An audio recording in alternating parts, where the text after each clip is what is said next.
I know firsthand that when you start something, whether it's a startup like mine, it's not gonna be easy.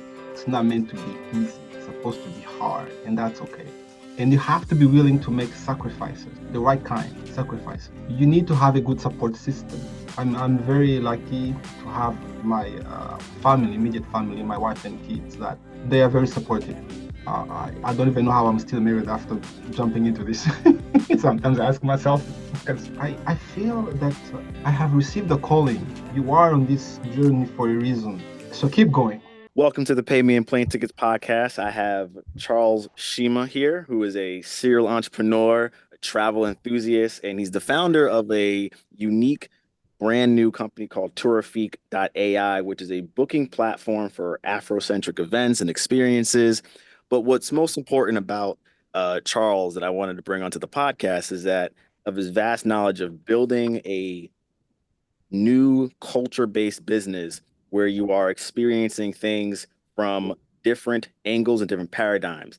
That is something that you don't see in the travel industry. A lot of times, everything is cookie cutter. And I like that we get to talk to a CEO and a founder who's actually touching on something that is what I say a desert area in the travel sector. So, welcome, Charles. Glad to have you on. Thank How you you for feeling? having me. Yeah, thank you for having me. I love that brief and to the point introduction. I appreciate. I guess some of us are just crazy enough to believe that we can change the world, and I am one of those person who started this journey. We're going to talk more about that, but really bringing something new in the travel space, and also bringing a representation to that level, to the level of the Viator or let's say Airbnb. Right. Wonderful to have you on. So let's just start from the beginning. Where do you like? Where do you hail from? Wow, that will be a conversation that will last hours. But let me just give you a very brief intro, like who is Charles, because I always believe before you hear from the person, you need to know where they came from, because who we are today is usually shaped by where we come from. And so travel was something that was introduced to me earlier on. Um, I was born in the Democratic Republic of Congo. It was renamed. Uh, then it was to be Zaire. When I was born, it was Zaire, and that's key because there's a book that was written that said that it is the heart of darkness, but that's not what it was when I was there. Kinshasa was a very metropolitan back in 1980s. I know most of our brothers and sisters are discovering our beautiful continent now, but I can tell you there was a lot of culture happening when I was in the Democratic Republic of Congo. So Kinshasa is where I was born, and that's where this love for travel really and the culture and tourism and everything was. That's where it started. My parents were from Rwanda, and so Rwanda is also in my blood. And now I live in Canada, in Vancouver, for the last over 20 years.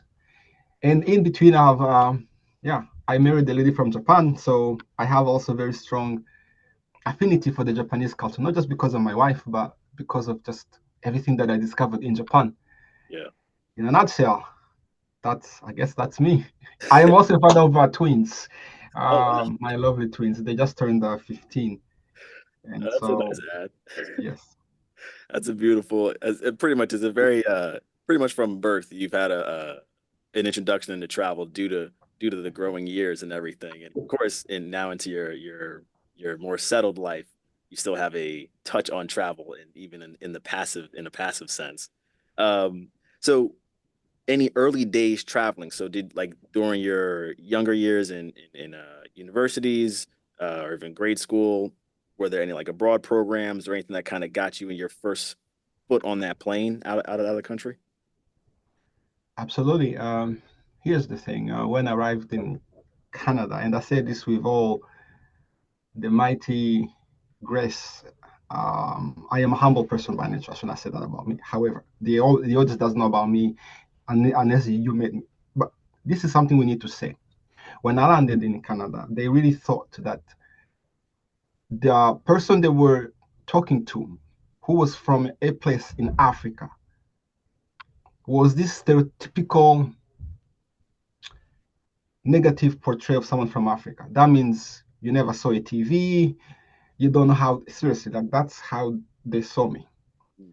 And I was like, well, I guess you found the wrong person from Africa, because I bet most of those people in that small town have never been on an airplane. And I've been traveling since I was a baby. The first time I was on an airplane, I was on a baby, traveling from Kinshasa to Rwanda. And even then, even if it was like maybe 2 3 hour flight, it was quite revolutionary back then, right? Back in 1980s. So that's where the introduction was, the culture. But we don't just travel by getting out of the country. I like to always mention that when I was I guess 10 years old, one of my favorite activity when we moved to Rwanda, because now Rwanda was a bit, Kigali was smaller than Kinshasa. Kinshasa was a metropolitan, huge city, culture, people from all over the world. But Kigali, when we moved there late 1980s, it was really small. I even remember my first impression of Kigali when we landed to move there permanently. I was like, wow, this is a village from Kinshasa. What's going to happen? And so I had to find a way to keep that passion going. And one thing I like to do was travel to Kigali International Airport Mhm. to meet travelers. So I did that. So yeah, so traveling since I was then, but then when I came to Canada, there I go. I was always traveling. I went to Japan when I landed here.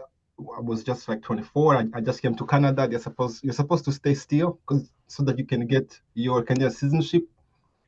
I, I through school they had this program, an exchange program. I applied for. I got the scholarship. I didn't even have my passport then. That's how brave I am. I just wanted to go to Japan, and we can have another conversation around that.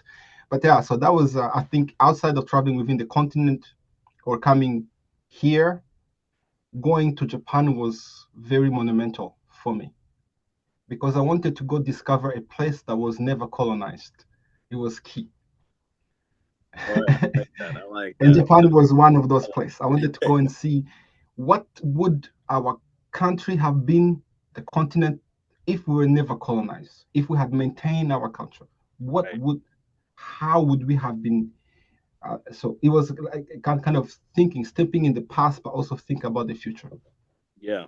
I like that element that you wanted to visit somewhere that hadn't been colonized, almost where it still remained in its better lack of words, in its purest state. And I appreciate that sort of unique viewpoint in movement, and like sort of your thinking behind that.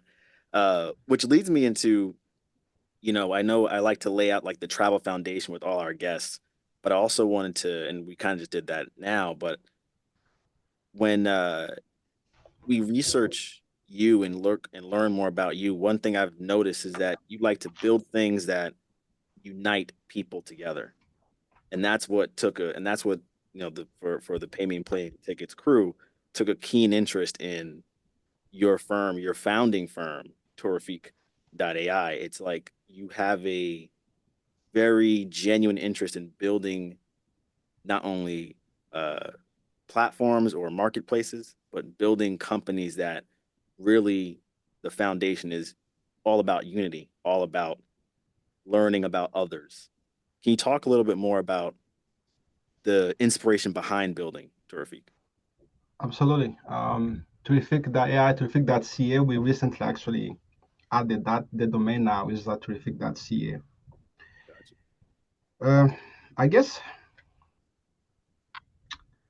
what I would like to say is that as someone who grew up on the continent in Africa, and we always say this, the spirit of Ubuntu in South Africa. I think the core of every person of African descent is community. We, growing up, I was always surrounded by my aunts, my uncles. There was always someone in my house. Who are you? But I'm just here. All right. Are you hungry? Let's share a meal. All right. Let's eat. even when I lost my parents, I became an orphan at a very young age. I was 13 years old, and I never went. Lucky for me, I was not put in an orphan home. And then even after the genocide against the Tutsi, I ended up in the RC, and so there were always people who went out of the way to be there for me, right? And there's another story around that. And so going back also, I think my inspiration is always my mom and my dad, the way we were raised. My house, I like to say my house felt like a mini United Nations sometimes. There were always people coming over from all over the world. And my dad made so easy for those people to feel welcomed. Like I remember there was Asian people who showed up at my house. They must have been Japanese, I think, because my dad had an affinity for Japan. There you go. And so he was trying to break the ice, and of course, there's a language barrier going on. I mean, I was a kid, but I was kind of see what's going on. I remember my dad had a very interesting sense of humor. I kind of have that too. So I remember he had like this. I mean, he's tall. He's just like this tall, Rwandan man. So and then of course you talk to people from I believe it was in Japan. So I remember he did this. I never forgot that. He took their shoes, really tiny shoe, and then he inserted in his shoe just to show. I just tried to demonstrate something, and they just laughed, ha ha ha ha, and then the conversation continued. And I'm sure this is a big contract which paid for our meals. And so it makes me. I love. I generally am interested in people, as we are saying, is building the bridge. And now, as I go on into this mission of building Tourifique, and any other startups, I am sort of realize that we in the Black community worldwide, actually, we need generational wealth. Very true. Very true. We need generational wealth. There are a lot of hurts and challenges we face as a community. In my case, from African descent, uh, the colonialism has done a lot of harms. We've been separated with our brothers and sisters. I mean, now how do we bridge that? This is time for us to come together, and the best way I can do that is building a company that is going to one create generational wealth, but also give us that um, feeling to travel, right? Because I've been traveling. It's very transformative, right? It changes you. It makes you a different person. I would not be speaking in English if I did not travel. My language is French, Kinyarwanda, Swahili. I had to learn how to speak English and really embrace that language. And I did that actually even before I moved here. It wasn't actually a decision to learn English because I was moving here in Canada. It was actually when I was in Bukavu, there were these travelers speaking a language I did not understand. I mean, I knew hello, hi. And it was at that time in 1996 that I said, I need to learn how to speak English.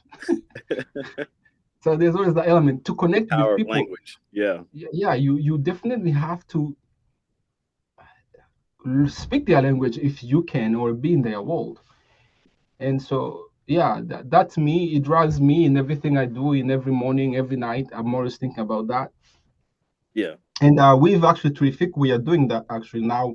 The way we are telling our story, and with Terrific, it's we are a community of travelers, Yeah. not just a platform for you to come and book, but Right. community of travelers first. Let's It's just do mutually that. Yeah.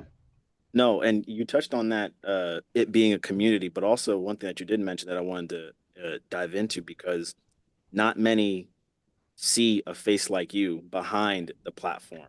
Behind they don't get to they see the product, they see the community, they don't ever it's rare you get to hear from the founder and learn the why. And what you just shared was very informative as to why Terrific is important to the travel sector and also to business the business world as a whole.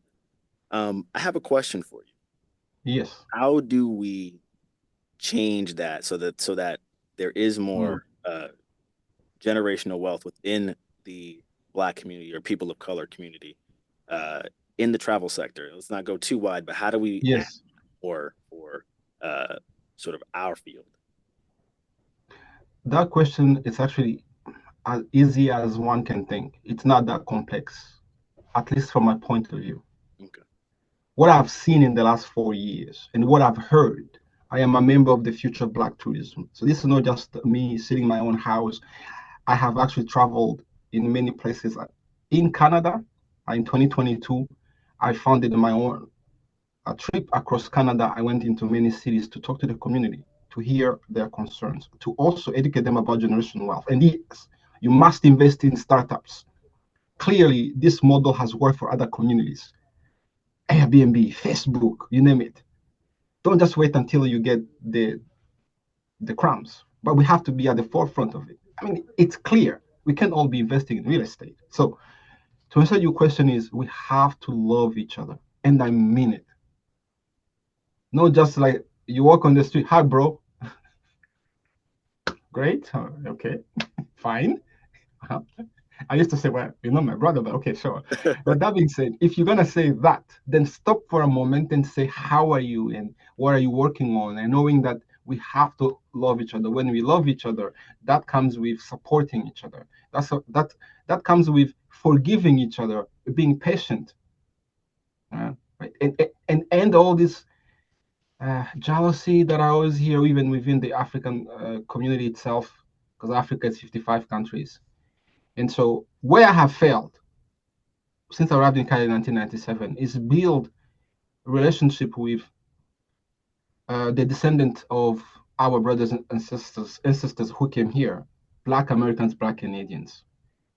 I have failed there, and in a sense that I have not been able to establish real relationship with Black Canadians. I'm not about I'm talking about the descendant of those who came here before us, and I would like to change that.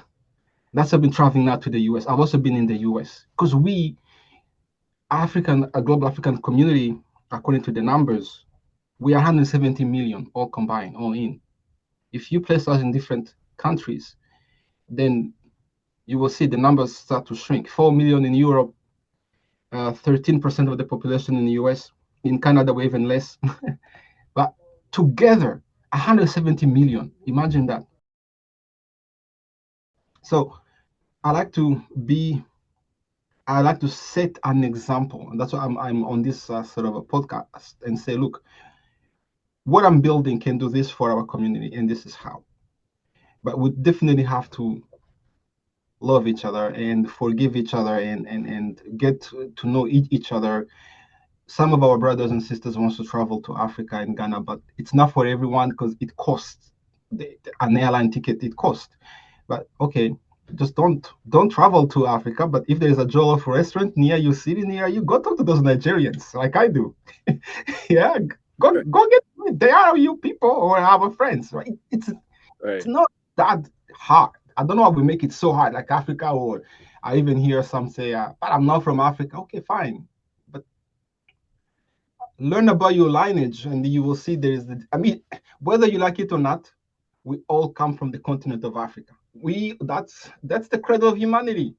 So you cannot tell we all came from that place. Just right. that some of us stayed there and then came later. But even those who left before, they are from the continent of Africa. But anyway, I can get very passionate about this, but yeah, we definitely have to to go towards that center and feel united. With yeah, no, and what you're speaking to is definitely commendable. So for the travel founders out there, uh, Yes. can you talk to us about sort of the when I talk to other founders Mhm. in the particular sector, one of the most important pieces, especially in startup culture, is funding, fundraising. Mm. What has been your experience in the fundraising sort of aspect for a young startup company such as Tourifique? Absolutely. Now, before I answer that question, I just want to talk about travel because travel we mean a lot of things. Uh, in my sector, what I'm focusing on is building an experience with community of travelers. By that we mean experiences is what we are using to define tours, attractions, events, Afrobeat events happening everywhere. It's key that we understand because there's also hotels, there is also planes, airlines, but I'm focusing on the experience piece. Somehow, Black people love to party. I actually just posted it because I always watching. I'm trying to educate, and so someone in South Africa was having a great time. Someone in Kenya oof, doing having a great time. In Nigeria, don't even get me started. Somewhere in the US, I see that. Sometimes there's just a party happening, even in Germany. But that being said, so I'm focusing on doing that, right? So that's what we say. Our long-term vision is having the platform that has the biggest Afrocentric things to do.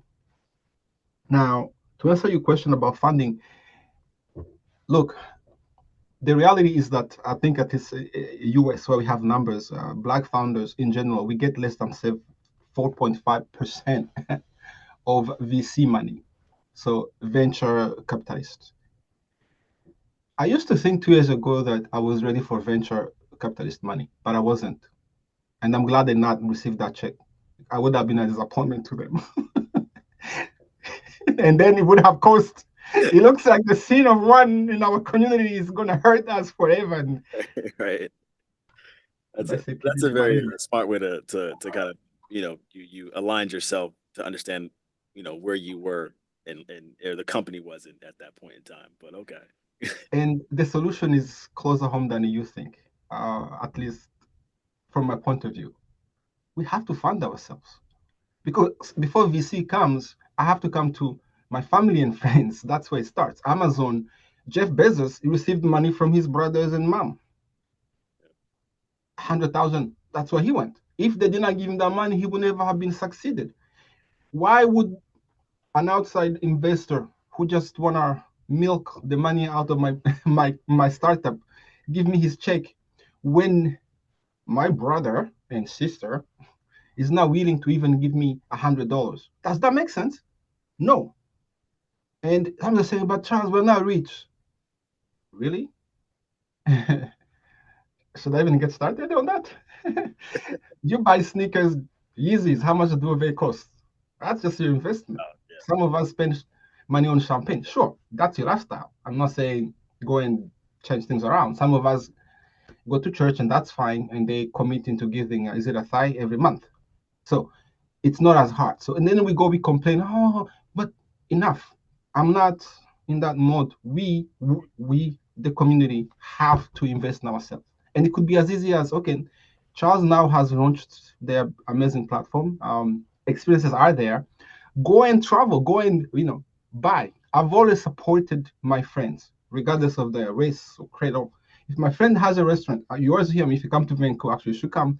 Say, I'm gonna go to my friends, whether they had a posh restaurant or they had a coffee shop or anything. That's just me. If my friends has something, I'm there. I don't know. Even if I have to use my credit card, I would use it. Um, that's how my philosophy has been and Yeah. is always gonna be. Now that I'm found, of course, I am broke. It's a challenge, but it it starts there. Like, don't worry about the VCs. Like, look, Right. it makes sense that they are funding the business of the people they understand. So why should they be funding us? And why are we complaining? That's not our money. It's not our money. It's not meant for us. Not yet, at least. So pretty much it's you I think what you're expressing is look, learn how to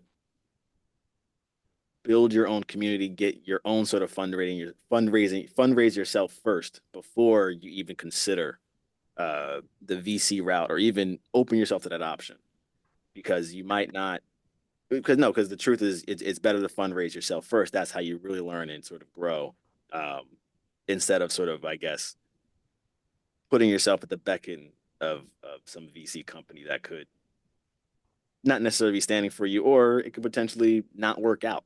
And am I hitting the right note there? You are, but people have to understand that not every startup is VC fundable. Got you. Oh, I see what you're Some saying. of us are building an unscalable business, and you have to understand that. And it took me a while to understand. We, Sometimes we combine a startup with a small business. It's not the same thing. Yeah, I see what you're saying. Period. So what are you building? Is it scalable? That means, can you put it in automation system? You need to have a technology, and then it's just gonna generate billions. That's what they need. It's multi-million to $1 billion valuation. So before you start to get excited about, oh, I have this. is it scalable? Like I said, I'm glad I did not receive a VC check. I don't even want one right now yet. All I want to do is sell. I Right. want to build my community. I want to give value to our community of travelers. I want to give you value and you give me feedback. And then with that, we are going to have a scalable business. Does Yeah. that make sense? So Yeah. my commitment is to our travelers now. This is what we have built.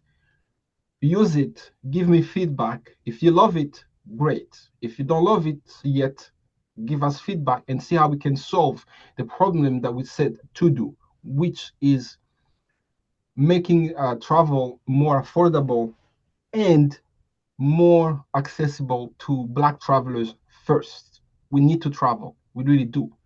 Because if I can step ahead, sometimes I hear comment, "Oh, Charles, we looked on the platform. You say you're gonna have this Afrocentric things. We don't see Black people here," and I'm like, "Why do you think that is?"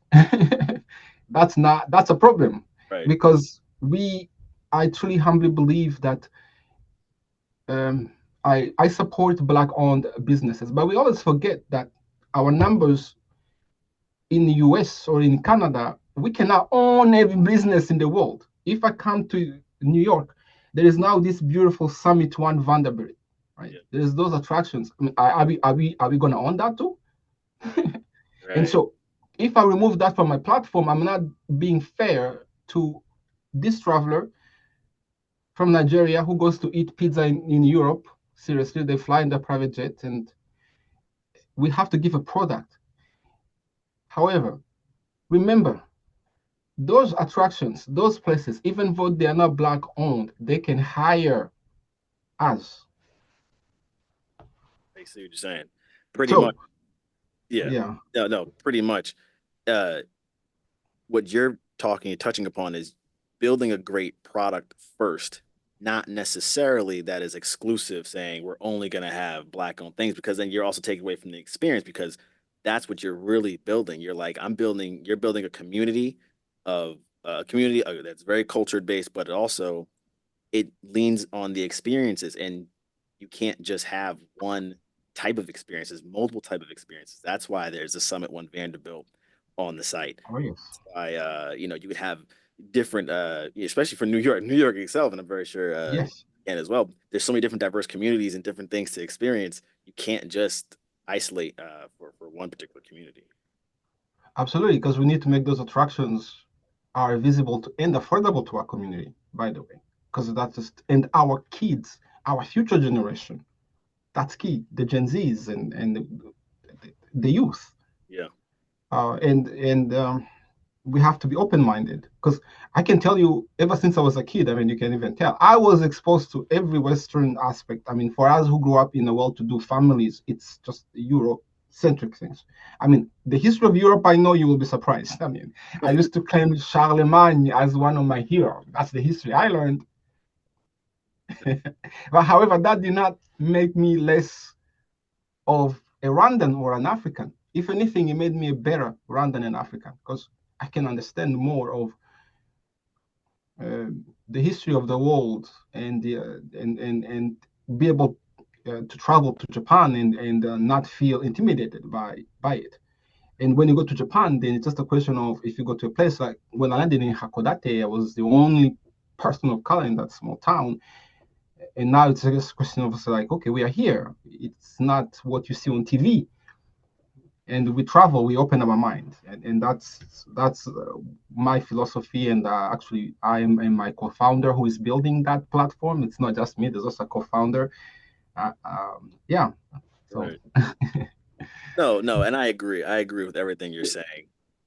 Um, the platform itself, the technology, how was it able to uh, generate the different type of experiences based off the search or based off the community feedback? How have you guys sort of like syntax that together? that's a very technical question that my tech co-founder will go to answer. I always hear, whenever we're building our tech team, really, I give flowers to our tech team, because we are bootstrapped. Yeah. And I would say, let's be more excited about the future. We are building our own travel planner, an AI based travel planner. We have named it Maya, Yeah, so so people can easily remember. and that's going to offer a personalized option of searching. It's going to have a way for you to just go in and discover and then also book and pay. So with our technology, we are thinking always about the personalization to make it seamless. Right. But we also think about family and friends. So we're getting so technical. Uh, if you go now, is all right. Okay, great. I see all these tours. Great. Maybe I'm not ready, but you can sign up and join us, and then we can think of now how do we build a technology that is going to allow you as a traveler to connect with other travelers, making it easier, personalization. So I think we've done, if you go on our platform already, we don't show you anything else. There's no other noise. You only see tours attractions. Then we build a category on top of it. Did you see that? So that you can say, okay, Afrocentric, need food. So those front things allow you to kind of quickly find what you're looking for. Now, are you still confused about what food tours? Maybe you can filter by your city, your country. So this front end makes it easier, and with the back end, and we don't have VC money. We are just building this with our passion and our love for Yeah. making travel affordable and then easily accessible for friends and family. And the future, though, it's gonna be even more fun with our own AI planner. Yeah. No, I've tried the platform. I'm on it. I'm definitely a happy customer. And Thank you. I saw you're right, the design element of the site to kind of give a little bit to be more descriptive. It's when the moment you get onto the platform, the marketplace, you'll see the experiences, but also there is this tree of other different type sort of experiences that you can sort of curate what your search is looking to for your curate your search for whatever you're looking for, and then you kind of filter through there, and it makes it very easy to pick what type of experience you want, where you want it, without honestly having to, shuffle through a lot of different noise. I really like how clean and elegant your site and your platform allows it. I even showed it to the lady, and she was like, "Oh, I could do this, that, and the third," and it was pretty impressive. So, Nice. That was my co-founder. I think the story of that platform, if I showed you, there is many format you can go with, and I was really into the format we are used into seeing where you see the tourist attraction, but you see more about Tourifique. We had sort of an image that talked about Tourifique, and it was a bit fluffy, and my Takeoff founder was like, "No, no, we're not doing this." So we had sort of a conversation. So, and that's another very interesting thing, is because I am more on the business side, he's on the tech side, yeah, and with the team. And so when we are talking, because CEOs, we hold the vision, we tend to have like Elon Musk-ish tendencies. We just want things done in a certain way. But again, that is the beauty, and then that also touches into loving each other. Because I was a solo founder, I'm no longer a solo founder. I really wanted to found a co-founder, and I have to say I respect every community. My wife is from Japan. Um, but in this case, I wanted to have a black tech co-founder. We need to give that. See that love I'm talking about. I'm like, come struggle with me, and right. that's what I'm saying. It's not just about money. You can say, I have this type of skills. I will come and join. And don't ask me for a salary. I haven't seen a salary for the last 4 years. Okay. But I keep going. People ask, how do you do it? You have a family. I'm not wealthy. I'm not. But I think I cannot change the past, but I can impact my future, your future, our future. And this is what I'm doing. And so, and yes, and probably so, like Focuswire, for those who don't know, one of the leading travel news sites. Uh, I won their scholarship, and I think I'm probably their second person of color to win that scholarship. And I was invited to Fort Lauderdale to go there, and this is like a prestigious scholarship in that field, in the travel, because it means what you're saying and what you are building is credible. It makes sense. So within that community, so when they give you that scholarship, which is in honor of their founder, Philip Morris, I believe, then it means something. But then you get to go there and you get to listen, have the conversation, And so, but I keep telling my everyone, if I'm there, it's not just there as Charles. I am there as an ambassador for our culture. It pretty much is. It was a form of vindication to actually like to achieve that. It almost gave it a lot of credentials behind the passion of what you're building. Yes, I think that's a we very tend to get a lot of those. I get a lot of credentials and prayers, not money. like where's the money? As they say in Nigeria, money. Right. No, I'm with you on that one. Definitely, there needs to be a way for, once the platform's built, once you have your audience and you fundraise yourself, there needs to be and I think it just comes through folks like yourself who are in the field to then offer a line or assistance to help fund other like companies, um, like other Black founders, people of color, that thing to build that generational wealth, to build that sort of love and reach out again. Um, so that there is something left for yourself, but also for the future generations to come. So I agree with you on that. By the way, I love what you are doing. When you approached me for the podcast, I was like, yes, let's do this. And that's what we have to do. So same there for you. You definitely not. Now we are connected. We're gonna stay connected, We are, and support each other, right? So of course. we need to No, do that. Of course, no. The connection is way more important. It's way more valuable than any sort of dollar or cents. You can't put a price tag on it. They do say your network is your net worth, and so Absolutely. I wholly believe that statement as well. Charles, you are a founder of many different things. How do you balance it all? How is it? How is life balancing the building of this company and still keeping it true to your vision of what you're trying to build? How do you balance all that along with the operations, logistics, and everything else? Yes. Elon Musk, as he once said, he eats, he works, he eats, he works. I know he's a controversial figure, but he's also an inspiring figure because he has shown that if you work hard, this guy has how many companies? Just follows track and like 10 kids. All right. I think I know firsthand that when you start something, whether it's a startup like mine, it's not gonna be easy. It's not meant to be easy. It's supposed to be hard, and that's okay. And you have to be willing to make sacrifices, the right kind sacrifices. You need to have a good support system. I'm very lucky to have my family, immediate family, my wife and kids, that they are very supportive. I don't even know how I'm still married after jumping into this.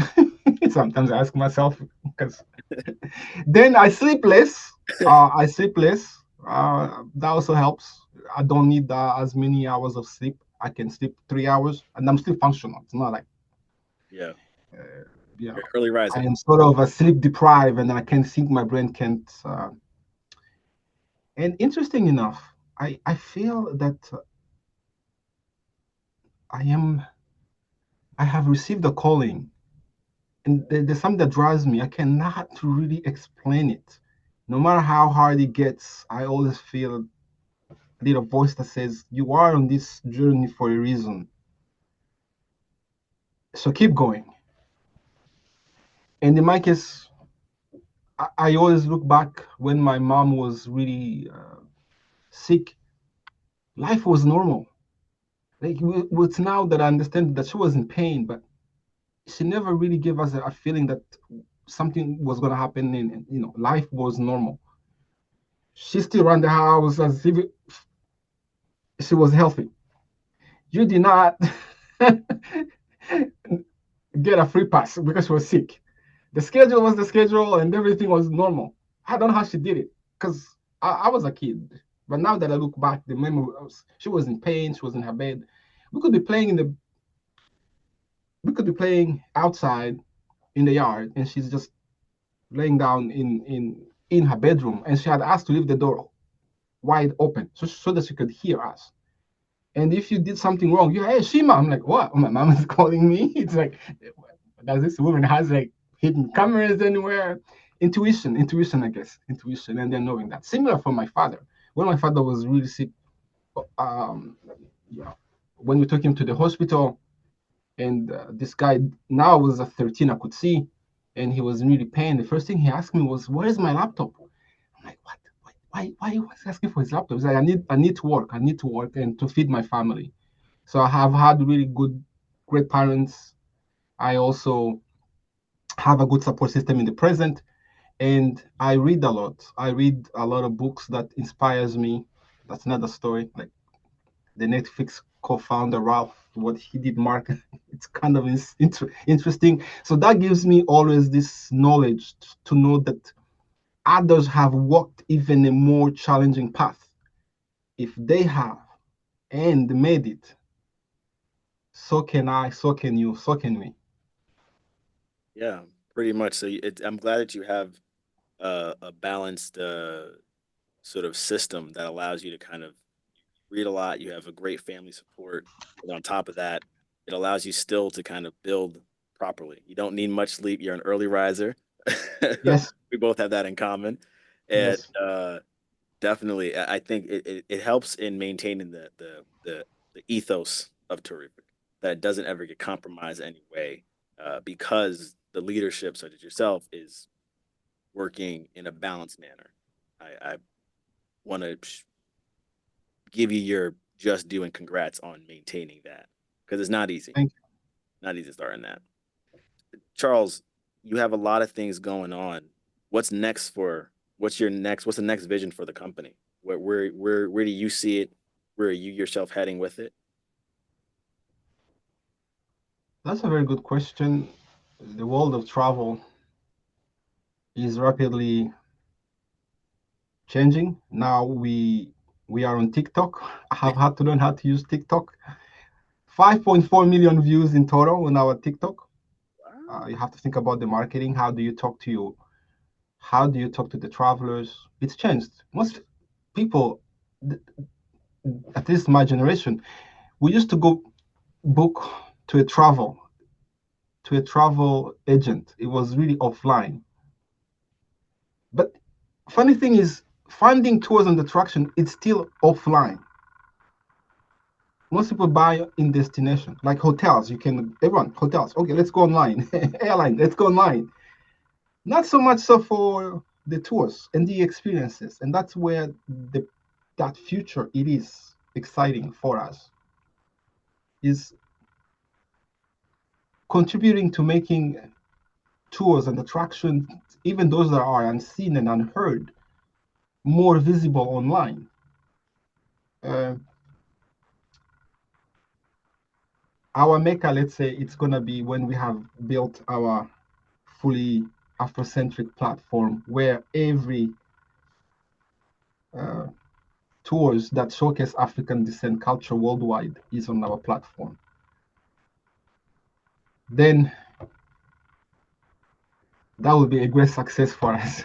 That's where we are going. I He has a just big smile on said his something. face right now. Yes. He's, we're all looking forward to that one. I can see it. Yeah, you light up as you just sort of ponder and think about it and see it. It's coming. It's there. It just the baby steps have to get there. It's just the way of the hero's journey. The way of the heroes, yes. Yeah. Or the way of the crazies, but okay. We'll take that as well too. Um, Charles, I know that you have a day ahead of you, and obviously you're on the go. Everybody's on the go on this platform. But before we let you out, we ask these pay me in plane tickets questions to get to kind Ooh, of gauge where you sort of sit. Let me know when you're ready. I'm ready. We'll shoot them over there. Ready? Yes, go ahead. Good. All right. So, if you were to be paid in plane tickets, which airline are you choosing?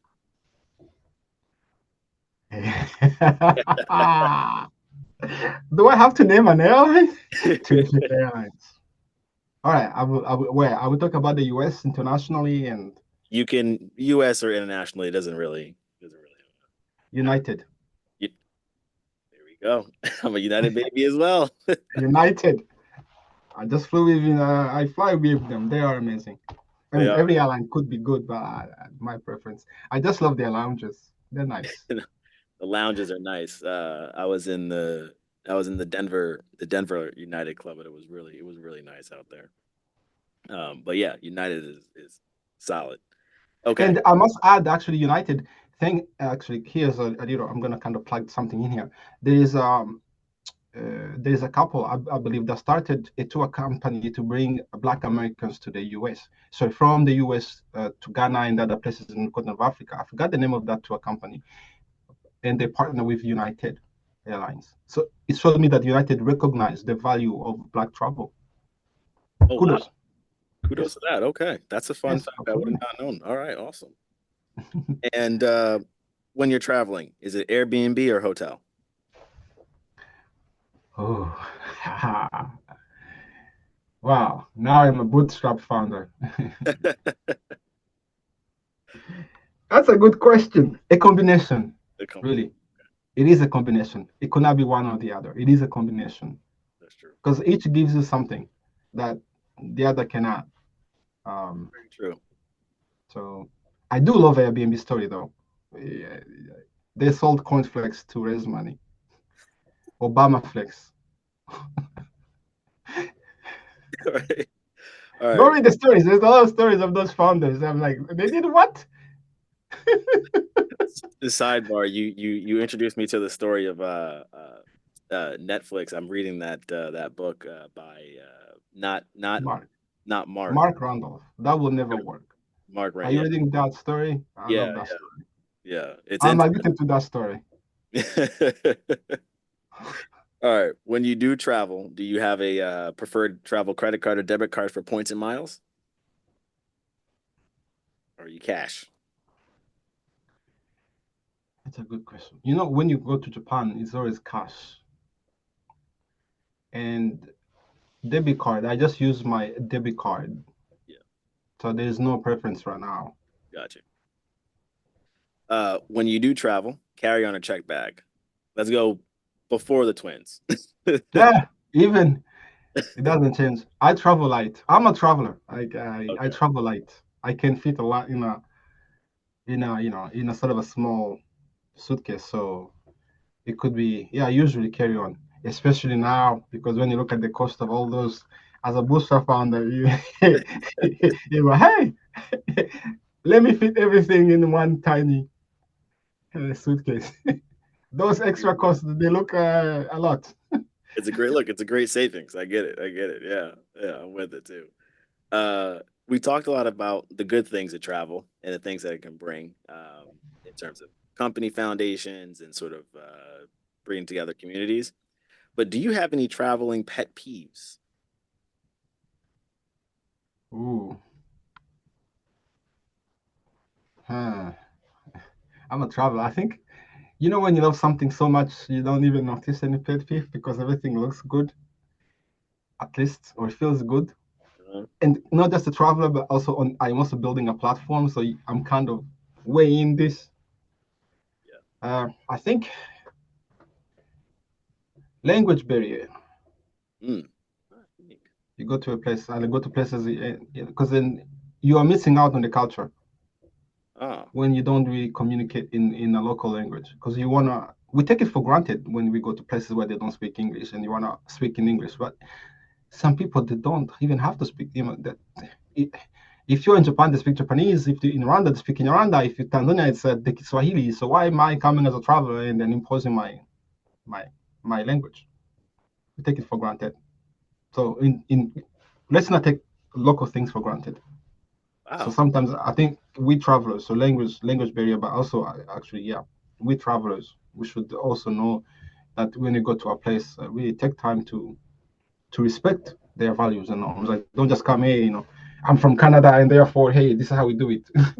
Yeah, yeah, definitely travel with a level of respect. And again, yeah, language is And that's why building this community just of travelers is key, because we're going to have an education piece.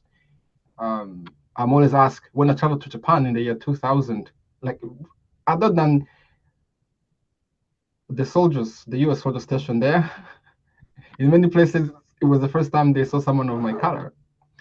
And in fact, from the continent of Africa, right, it was quite, now more of us are going to Japan, but it was really rare.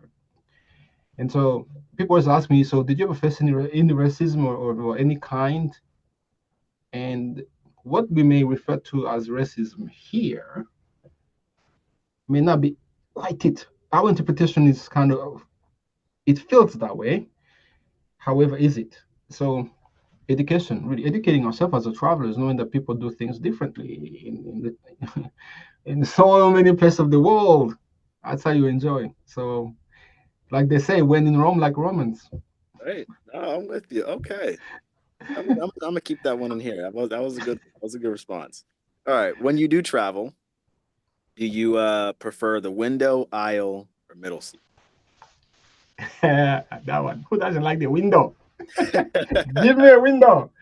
It's always a challenge now because I want the window, but I'm a 1 foot tall guy. See the window, and then you're trying to put the logic in, like, if I want to go use the washroom, yeah, three seats. But usually it's window. I like windows. I am addicted to flying. I love when we are going up in the air and landing. Yeah. It's just those are my two favorite moments: going up in the air and landing. Yeah. No. You and I share the same addiction. We both love flying. Thank you, thank you. It's uh, nice. Everyone should be on a plane once in their lives. Like, really, if anyone is listening, if you have to save money, I would say, even if it's like a short distance, even if it's like a 20 minutes, I don't think you have to go long distance. Even if it's just 20 seconds in the air, everyone should. Of course, you want to experience the longer one, but flying, there's nothing like it. Do you agree? I agree. I 100 agree. There is a it's very cathartic. It's enjoyable. And also, I get good sleep. So when I'm in the air, I don't You know what sleep it is. on the plane? I mean, I I'm saying knock that's out. why Yeah, you sleep on the plane. I struggle sleeping on the plane. really. I knock out. I think it's the movement of the plane. Like it puts me to sleep. 10 hours to Japan, I'm up. I'm up. I don't know. It's, and no matter how many times I've flown, it's always exciting. And I especially love the new 747, Yeah, because the cabin is more nicely comfortable. yeah. But those previous ones, the Boeing ones, they will move, you will feel it. The air pressure will change, you will feel it. Now it's more exciting. 747. The moment I flew that 77 over, what, 7 years ago when they came out, Yeah, yeah, yeah. It was something like that. uh, I was like, Yeah. wow, this is way better than the before being on an airplane for us. Anyway, No, so no, no. You light up when you talk about it. It's beautiful. All right. Uh, if you're if there's one place you have to travel to for the rest of your life, where would it be and why? what could Now, there there's a be? cop out answer. There's a cop out answer. Uh-huh. I let Uh-huh. the guys struggle for a minute. Let me know if you give up. I'll give you the cop out answer. No, no, no, no. It's okay. It's okay. That one, it's there. I've already made my decision on where I will end up in my afterlife. I love the continent of Africa. I really do. Just so that my audience does not come in. Yeah. But the one place that it's Japan, Tokyo. It's That's it. the land of the rising sun. It's you have to go there to kind of understand what I'm saying. But as the CEO of Airbnb said, it's one of the most aspirational destinations in the world. Yeah. Yeah. And No, it's it, beautiful. yeah, everything they have, the food, is just amazing. The culture and the whole technology thing. I mean, people are now discovering those washroom from Japan and making TikTok about them. And I'm like, I've known this for the last 20 years.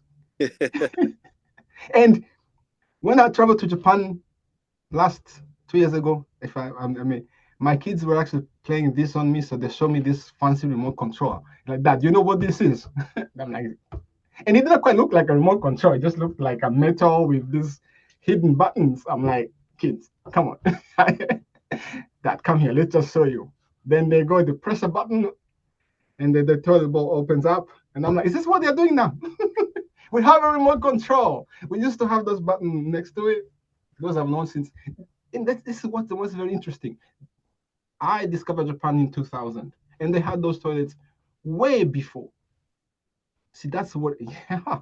Yeah, It no, was, and then in normal household, you didn't have to be wealthy. This was in my family's home. They had them. It's normal, everything. Wow. No, And so each time I go, there's always something like that. So Japan has become a true hot destination that I've noticed in the last 2 to 3 years. I mean, even now, it's really blown up in its tourism, and I only thing I sort of hope for is that people are visiting Japan and still respecting it, the culture and the values of that are housed in Japan. And I don't want people to travel there and almost disrespect it in a way. So I'm glad you're a responsible traveler going to Japan. oh yes, I am. That's why they love me. 2000 in that to touch about that. It's let me let me give a quick story. I was in Japan and I went to buy coffee.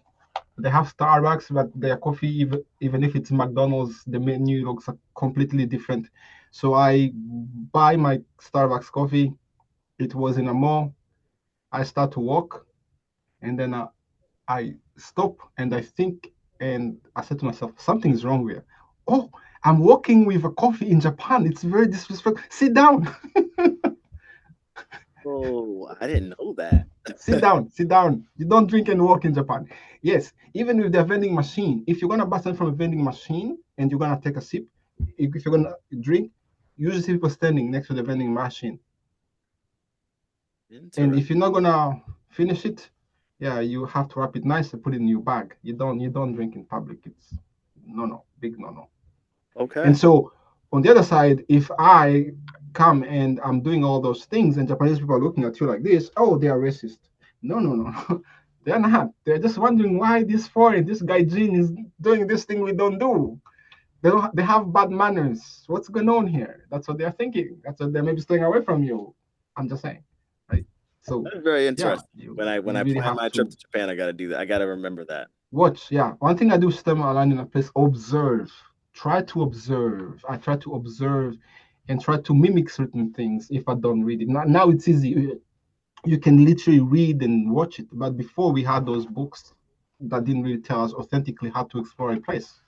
Right. No, you're right. You're right. You're right. Again, I'm gonna keep it up in here. That was actually a fun fact I didn't know, but now I know. Yeah, now and through your storytelling about it, it's allowed me to learn. Yeah, Beautiful. because one of my other title actually that I like more than being a CEO is the chief storyteller. Right. Right. People can build software. I'm not a software, but I can craft a story of travel, and I can. That's the product we are bringing to the world. Yeah. Chief storyteller. Yes. Last one. Uh, what's your next trip? Where are you flying to off next? You mean soon? Yeah. Next one. The Somewhere in the next U.S. one. I am really. We are traveling uh, the world now, bringing the message because the world is an oyster, and finding the community, the tribe. Uh, we are looking for a man in finance, blue eyes. That's on a TikTok. That was just a quick joke. But yes, in the US, I don't know where yet, but the plans are still to be finalized. But yeah, US is where I will be soon. Perfect. Okay, we're looking forward to having you here. Charles, thank you for hopping on. Learned so much about not only yourself, but also your firm, Terrific, and also learning about why you built this, why you are building and have built this company, and where you also see it going. And also, one that you did talk to us about was the importance of the firm, the importance of having a black founder in tech, and also a black founder in the travel sector. Uh, all leading to generational wealth and also a way for us to see us. And so I just want to say thank you for hopping on Pay Me Plane Tickets podcast. Thank you for having me, and I really wish you success in what you are doing. And we will be here. We will support you. Yeah, thank you. You're always welcome back, man. Thank you.